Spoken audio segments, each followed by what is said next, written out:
মনে রাখবা আল্লাহর ওলির বিরুদ্ধে গেলে আমরা কিছু বলতে হবে না, খোদার গজব অপেক্ষা করতেছে। এই সিলেটের জমিন শাহজালালের জমিন, এই সিলেটের জমিন শাহপুরানের জমিন।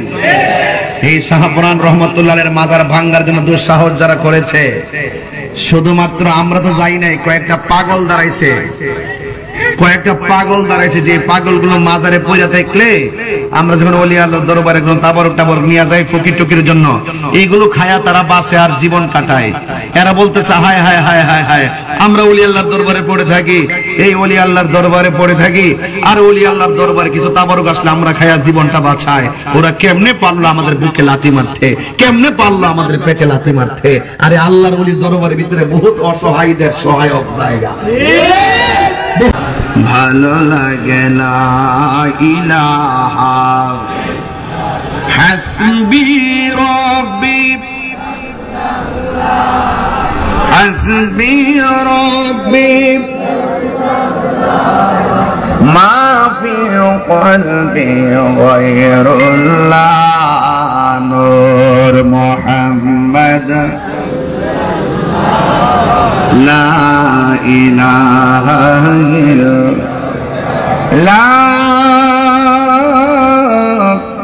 ইলাহা ইল্লাল্লাহ মুহাম্মাদুর রাসূলুল্লাহ সাল্লাল্লাহু আলাইহি ওয়াসাল্লাম।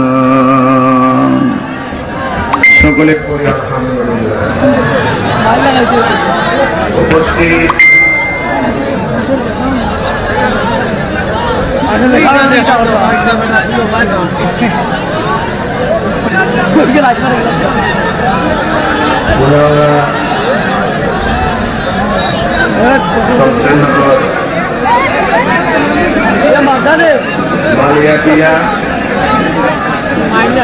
হাজী আব্দুল বারী সুনিয়া মাদ্রাসা ও তাকির মাদ্রাসা থেকে 18তম সালের সালাত সাল্লাল্লাহু আলাইহি সাল্লাম সম্মেলন সভাপতি জনাব মোহাম্মদ বাদশা মিয়া শেখ, তিনি মাদ্রাসার সম্মানিত দাতা এবং প্রধান উপদেষ্টা মাদ্রাসা প্রধান বক্তা হিসেবে আমাদের সামনে দীর্ঘক্ষণ আলোচনা করেছেন শুধু ভারত থেকে আগত ভারত বাংলার জনমন্দিত ওয়াইজিন দরবারে আলা হযরত ইন্ডিয়ার খাদেম, আমার অত্যন্ত পরম প্রিয় মহব্বতের মানুষ আল্লামা ফরমান আলী মাহমুদী সুনিয়াল কাদিম শেখ। বক্তব্য রেখেছেন আমার বড় ভাই মির্জাপুর দাখিল মাদ্রাসা সম্মানিত সুপার, আপনাদের এলাকার প্রতি সন্তান আল্লামা আব্দুল মুহিব হাসানী সাহেব মাদ্রাসুল্লাহ আলী। বক্তব্য রেখেছেন মাওলানা নুরুল হক জিয়ানী শেখ, মাওলানা দেলোয়ার হোসেন কাদরী শেখ, মাওলানা আব্দুল হামিদ শেখ, মাওলানা কারি ইমরান আলী শেখ, মাওলানা শেখ। ইন্তজামিয়া কমিটির পক্ষে জনাব মোহাম্মদ আব্দুল বাসিত শেখ, জনাব মোহাম্মদ আব্দুল রহিম শেখ, মাননীয় পরিচালনায় শেখ এম তারেক আহমদ ফারুকি, শেখ সাইদ আহমদ কাদির, পুরস্কার দিয়েছে আকাশে আকাশ ও জনাব লিয়াকত আলী। হাজার হাজার আশিকিন জাকিরিন আমার ডানে বামে অত্যন্ত গণ্যমান্য আমার অত্যন্ত প্রিয় বাসনরা বসে আছেন।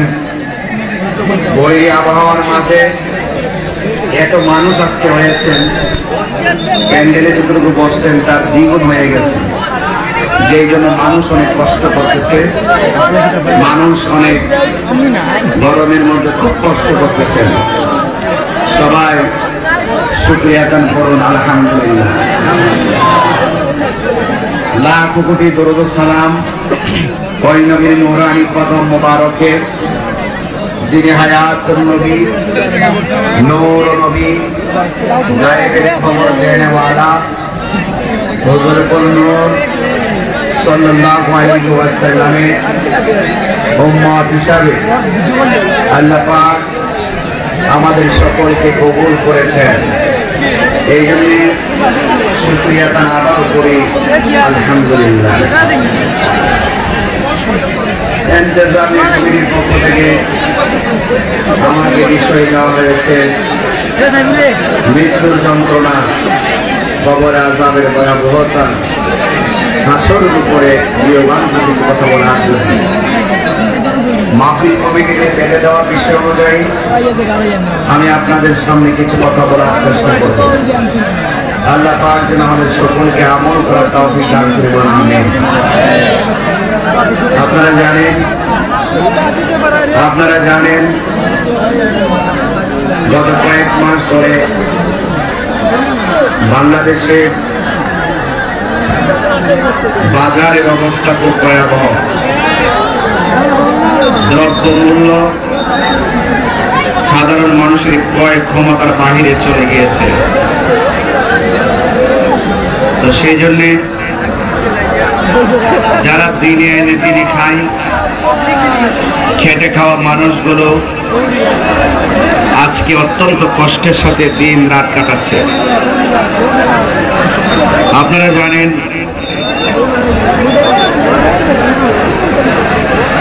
খাদ্য, বস্ত্র, বাসস্থান এই তিনটা চাহিদা পূরণ করতে গেলে অর্থের প্রয়োজন। বাংলাদেশের সাধারণ মানুষ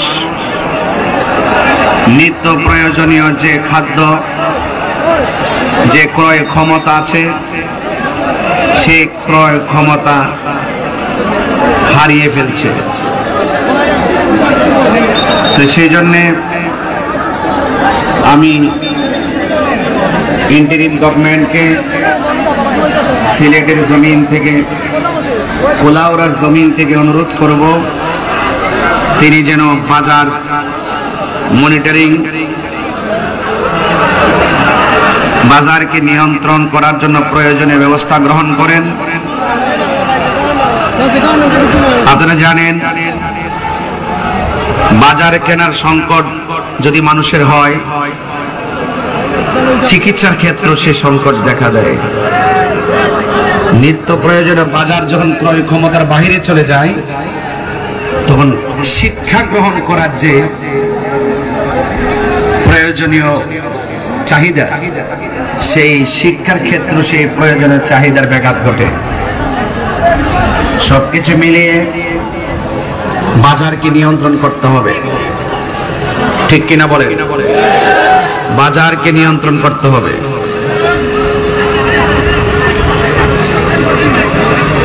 আবার বাজার দ্রব্যমূল্য বেড়ে যাওয়ার পিছনে কিছু সিন্ডিকেটও থাকে। এই সিন্ডিকেট থাকলে সেই সিন্ডিকেটকে লাথি মেরে ভেঙে দিতে হবে।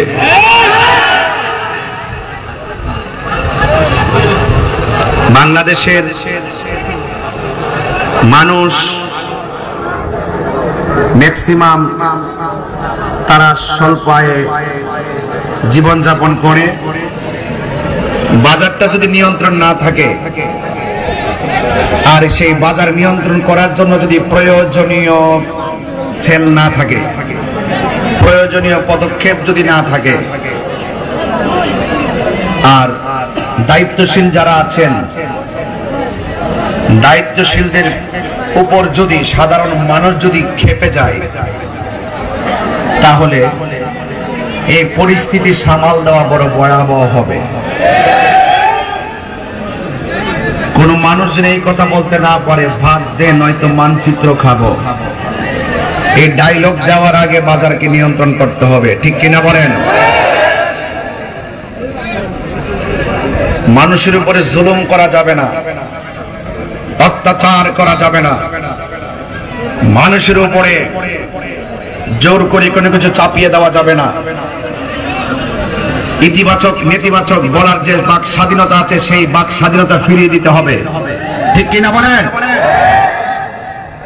ভালোটাকে ভালো বলবেন, মন্দটাকে মন্দ বলবেন। বাজার নিয়ন্ত্রণে নাই, এটা রাজনীতি আলাপ না।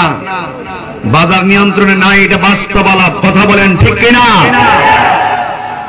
যদি আপনি মানুষের জুলুম যদি আপনাদের উপরে, আপনাদের চোখে না ভাসে, মনে রাখবেন কবরে গিয়ে আমাকে আপনাকে জবাব দিতে হবে। হবে কি হবে না? সবচাইতে বড় সম্পদ হলো ইনসাফ। শুধু প্লাস্টিক আর পলিথিন, কাগজ আর প্লাস্টিকের জগ নিয়ে পড়ে থাকলে চলবে না। বাজার নিয়ন্ত্রণ করতে হবে, এটাই ফাইনাল। কথা বলেন, ঠিক কিনা? নিত্য প্রয়োজনীয় জিনিসগুলো খেটে খাওয়া মানুষের সাধ্যের বাহিরে চলে গেছে। যাদের সম্পদ আছে, যাদের তৌফিক আছে, তারা ঘরে বসে থাকে, বাজারের হাহাকার তাদের কানে পৌঁছে না। ঠিক কিনা বলেন? এসির ভিতরে বসে থেকে একদিনে 7 দিনে বাজার করে ফ্রিজের ভিতরে রাখা সহজ। লক্ষ লক্ষ টাকা ব্যাংকে রেখে ওই টাকা দিয়ে বাজার থেকে একদিনে বাজার করে 7 দিন ফ্রিজের মধ্যে রেখে দিয়ে আর এসির ভিতরে বসে বসে খাওয়া সহজ। আর যারা দিনে এনে দিনে খায়, খেটে খাওয়া মানুষগুলো, তারা বাজারে গেলে বোঝা যায় ওই সমস্ত অসহায় দিনে এনে দিনে খাওয়া খেটে খাওয়া মানুষের আর্তনাদ। কথা বলেন ঠিক না? এটা মেনে নেওয়া যায় না, এটা সহ্য করা যায় না, এটা নিয়ন্ত্রণ করতে হবে। এই জন্য ইন্টারিম গভর্নমেন্টকে প্রয়োজনীয় ব্যবস্থা গ্রহণ করতে হবে। ভাইরা আমার, সিলেটের মানুষ শান্তিপ্রিয় মানুষ। আপনারা এত হইচে করলে আমি ওয়াজ করতে পারবো না, আমি কিন্তু সব দেখতেছি। এরপর আপনাদের সাথে কথা বলে আমার সময়টা আমি নষ্ট করতে চাচ্ছি না। আমার অনেক দূরে কালকে দিনে মাহফিল আছে, যেতে হবে, রাত্রে আরো দূরে মাহফিল। সবকিছু মিলে এখন আমি অপশন নিতে পারি নাই। বন্ধু সংখ্যা যেমন আছে, শত্রু সংখ্যা তেমন আছে। কথা বলেন ঠিক না বেটে? কিন্তু এই লাল চক্ষুকে ভয় করার প্লেয়ার তাহিরি হুজুর নয়। নবীকে যেহেতু ভালোবাসি, আর পাঞ্জাতনকে যেহেতু ভালোবাসি, কোরআন যেহেতু হৃদয়ে ধারণ করে, ইসলামের পতাকা যেহেতু মুক্ত আকাশে উড়িয়েছি, প্রয়োজনে শহীদ হয়ে যাব, কিন্তু লড়ে যাব। নীরব থাকবেন, কেউ কথা বলবেন না, সবাই জবানটা খুলে বলুন, আমাদের আসল ঘরের নাম কি? বিল্ডিং না কবর? দুনিয়ার জমিনে জুলুম করলে এই জুলুমের হিসাব আছে না নাই? আর যে আছে না নাই?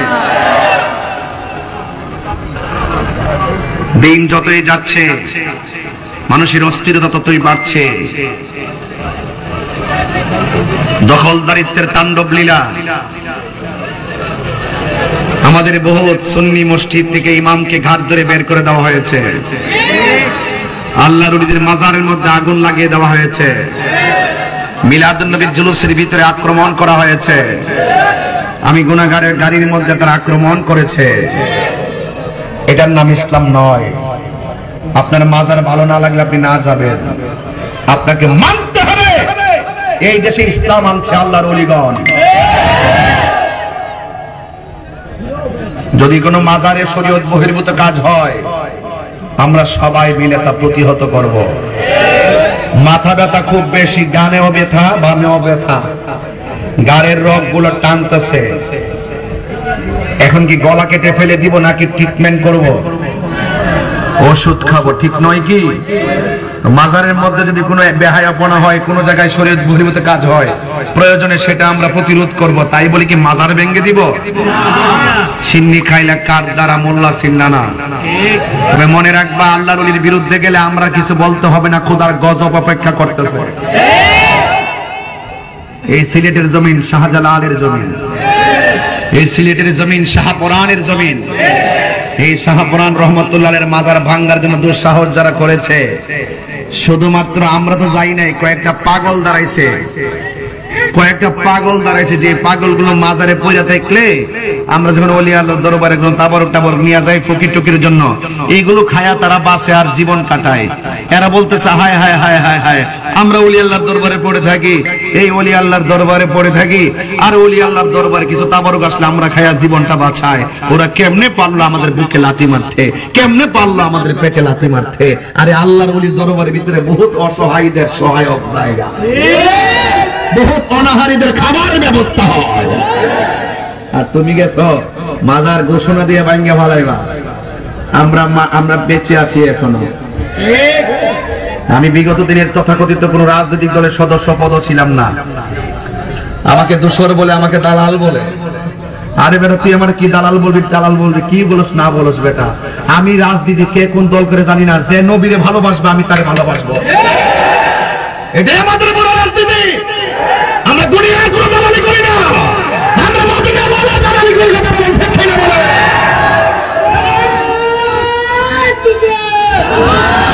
নারায়ে রিসালাত, আহলে সুন্নাত ওয়াল জামাত। তাহেরি সাহেব এগিয়ে চলুন, তাহেরি সাহেবের কিছু হলে তুমি কে আমি কে?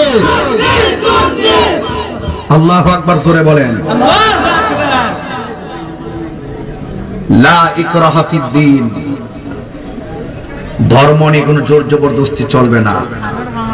তুমি দাঁড়ায় নবীর সালাম না দাও, তুমি শুয়ে থাকো, আমার আপত্তি নাই। আমি সালাম দিব, আমি নবীরে ভালোবাসা সালাম দিব, তোমার বাপের সমস্যা কি?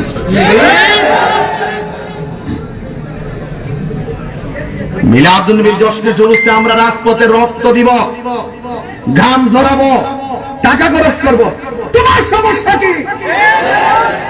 তোমার ভালো লাগে তুমি সবাই শুয়ে থাকো, ঘুমায় থাকো, গায়ে পড়ে কেউ ঝগড়া বাঁধাবেন না।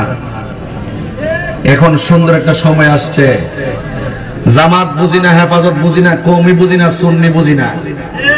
এখন একটা সময় আসছে, তোমাদের সাথে যত ইসলামী দল আছে তাদের সাথে আমাদের আকীদার দ্বন্দ্ব আছে। আকীদার দ্বন্দ্ব মিটমাট করে আসো, তাইলে আমরা বিবেচনা করব। আর আকীদা যদি জিয়াই রাখো, আমরা বদ আকীদার মানুষের সাথে আমরা ঐক্য করতে পারবো না। হইলে তুমি আমারে বুঝায় নাও, নাইলে তুমি বুঝে আসো। তাইলে তোমার চলা তুমি চলা, আমার চলা আমি চলবো, ঠিক কিনা বলেন? আমাকে অনেক উপর থেকে বলছে যে হুজুর আজকের মাহফিলে আপনি কোন রাজনীতি আলাপ করবেন না। আমরা মদিনার প্রেমের রাজনীতি করি। যখন দেখবো একজন রিক্সাওয়ালা নবীরে মোহাব্বত করে, আমি তার পায়ের ধুলাগুলা আমার জিহ্বা দিয়ে পরিষ্কার করে দিই। আর যখন দেখবো কোন এসপিডিসি, ওসিডিসি, এমপি, মন্ত্রী, ওই রাষ্ট্রপতি, এই প্রতি সেই প্রতি যদি আমার নবীর বিরুদ্ধে কথা বলে, আমি তার ছায়ার মধ্যে পা দেই না, কইলার তাহিরি হুজুর না, তাহিরি হুজুর না। আমার বিষয় দিয়েছেন কবর, কেউ রাগ করেন না, আমি সবাই ভালোবাসি। সব রাজনীতি দলের ভিতরে আমাদের সুন্নি মানুষ আছে, কথা কোন ঠিক কিনা? আমি মহব্বত করি। আমার বিষয় দিয়েছেন মৃত্যুর যন্ত্রণা।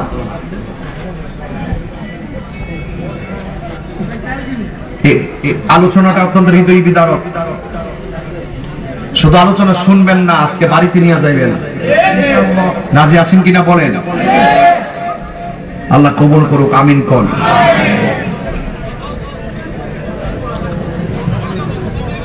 ভাইরা আমার, দিন শেষে আমরা সবাই বাংলাদেশের মানুষ, কাহারও দ্বারা যেন কেউ কষ্ট না পায়, কথা বলেন ঠিক কিনা? জুলুম করবেন, খালকে একটা কুমির আনবেন। বলুন আসল ঘরের নাম কি, বিল্ডিং না কবর? গভীর মনোযোগ, কথা বলা যাবে না, নীরব থাকা লাগবে। বৃষ্টির দিনে কবরের ভিতরে মানুষ, হাড্ডি গুলা কবরের ভিতরে বাসতেছে। 11 দিন হয়ে গেল আমার শাশুড়িকে কবরে নামাইলাম, 11 দিন হয়ে গেছে আমার শাশুড়ি দুনিয়া থেকে চলে গেছে। 6টা বছর হয়ে গেছে আমার আব্বা জান কবরে চলে গেছে। নিজের হাতে কবরে নামাই দিয়া